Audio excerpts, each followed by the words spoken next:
नमस्कार.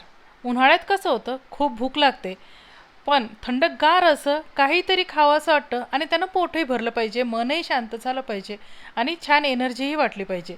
तर मी काय केलं, 1 लिटर दूध गॅसवर गरम करायला ठेवलं.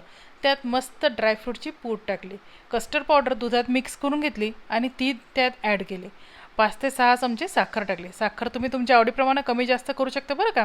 आणि 8 ते 10 बदाम भिजवून ठेवल्या होत्या, त्या छान किसून घेतल्या. त्या त्या दुधात आपण ॲड करून घेतल्या.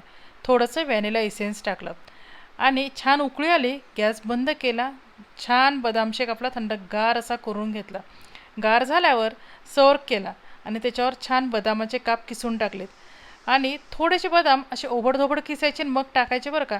इतके छान लागतात, ते दाताखाली आले की इतके क्रंची वाटतात आणि खूप टेस्ट येते.